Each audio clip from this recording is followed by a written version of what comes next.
Buenas tardes a todos. Bueno, en este video vamos a ver la fórmula matemática que expresa la ley de fuerza sobre partículas con carga eléctrica en movimiento en presencia de campos eléctricos y magnéticos, que se llama ley de fuerza de Lorentz. Antes de dar la expresión para esta ley, vamos a ver los experimentos que hicieron los científicos de la época sobre descargas eléctricas en gases a baja presión sobre tubos de rayos catódicos, a partir de los cuales, haciendo un tratamiento matemático, Henry Canton Lorentz, para explicar estos experimentos, resultados experimentales, pues llegó a esta ley de fuerza. El primero en producir y estudiar las descargas eléctricas en gases a baja presión fue Michael Faraday en 1833. Lo que observó es que al introducir un gas en un tubo de vacío sellado de dos electrodos y reducir la presión por debajo de la presión atmosférica, con bombas de vacío que existían en ese entonces, la presión atmosférica es 760 torricellis, al reducir la presión a presiones del orden de 10 a la menos 1 torricellis, que consiguió en ese entonces, y aplicar una fuerza electromotriz entre los electrodos, dentro del tubo, pues circulaba una corriente eléctrica que denominó descarga eléctrica a través del gas, y que había zonas que emitían luz, que había luminiscencia, se producía luminiscencia dentro de esas descargas eléctricas.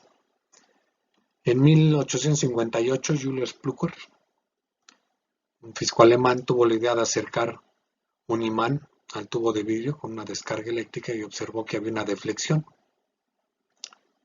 en la descarga eléctrica. Se flexionaba la dirección que tomaba la descarga eléctrica, se desviaba. En 1869, Johann Wilhelm Hittorf, un físico alemán discípulo de Julius Plücker, observó que al reducir más la presión del gas dentro del tubo de vacío, presiones del orden de 10 a la menos 3 torricellis, la descarga eléctrica producía luminiscencia, pero solamente fuera de la sombra arrojada por un objeto colocado frente al cátodo, lo cual concluyó que la descarga se originaba en el cátodo. En 1976, Olsen, un científico alemán, denominó por eso mismo rayos catódicos a los rayos generados o emitidos desde el cátodo, digo que viajaban en línea recta, que por eso proyectaban la sombra del objeto colocado enfrente del cátodo.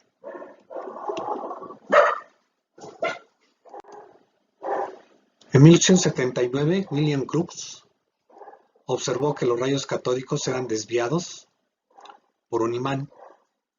Él todavía consiguió vacíos más bajos, presiones más bajas, ¿sí? Y bueno, en 1890, Arthur Schuster, un físico alemán británico, observó que los rayos catódicos eran desviados también con un campo eléctrico. Entonces aquí concluyeron que los rayos catódicos eran partículas con carga eléctrica, aunque muchos suponían que eran ondas, que eran rayos de luz. Para ese entonces ya se había desarrollado la teoría electromagnética de la luz a partir de las ecuaciones de Maxwell. Ya Heinrich Hertz, que había producido ondas electromagnéticas, defendía la hipótesis de que los rayos catódicos eran luz, eran ondas electromagnéticas, y otros decían que los rayos catódicos eran partículas con carga eléctrica, como Crookes y Schuster, al observar que eran desviadas esos rayos con campos eléctricos y magnéticos. En 1895, Jean-Baptiste Perry, un físico francés, encontró pruebas decisivas de que los rayos catódicos eran partículas con carga eléctrica negativa y que podían ser desviados por un imán. No se sabía bien si eran partículas con carga positiva o negativa. Encontró que finalmente que eran partículas con carga negativa. Antes de esto, de esos años, en 1884, nada más quiero mencionar que Arrhenius propuso que las sales en disolución acuosa se disociaban en iones positivos y negativos y que los iones en solución siempre tenían cargas múltiplos de una unidad de carga fundamental. ¿Sí? Esto fue para los experimentos que había hecho Michael Faraday de la electrólisis, ¿verdad?, de sales, que si recuerdan, veía que las sales se disociaban, ¿verdad?, al aplicarles una FEM en iones, en cargas positivas y negativas, ¿no?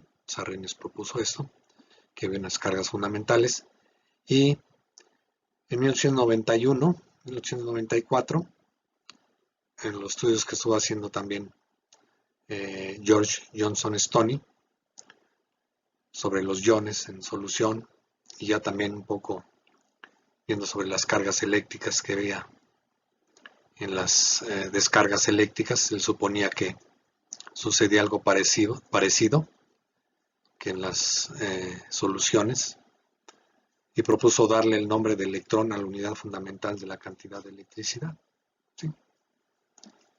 Entonces, bueno, ya en 1895, Henry Canton Lawrence propuso que los responsables de la emisión luminosa de una descarga eléctrica eran las cargas eléctricas, básicamente los electrones, que se movían dentro de los átomos del gas.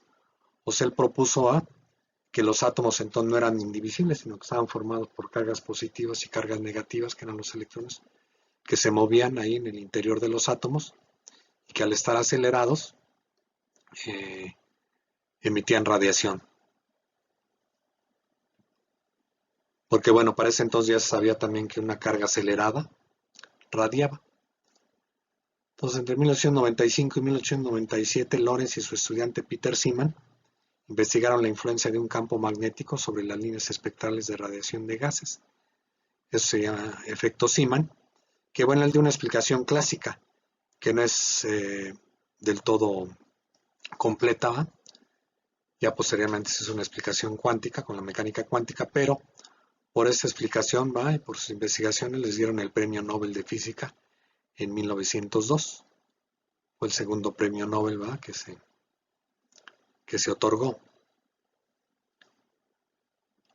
En 1897, Joseph John Thomson, conocido como JJ Thomson,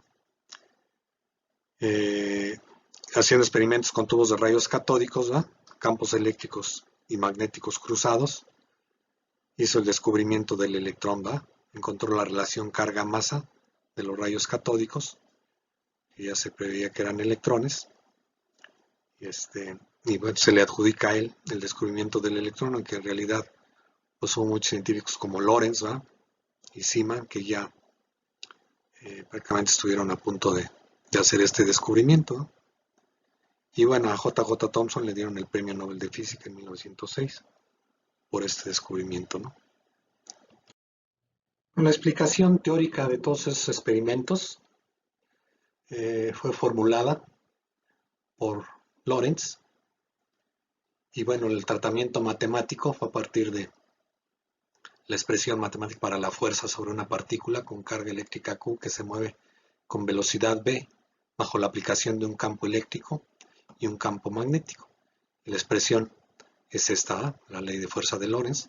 La fuerza sobre una partícula con carga Q, en presencia de un campo eléctrico y un campo magnético, tiene una parte eléctrica, ¿sí?, que es Q por E, y una parte magnética, que es este otro término, Q por la velocidad de la partícula cruz B, en el punto donde está situada, ¿va?, a la hora que se le aplique el campo magnético. Como se muestra aquí, la fuerza eléctrica es en la dirección del campo eléctrico si la carga es positiva.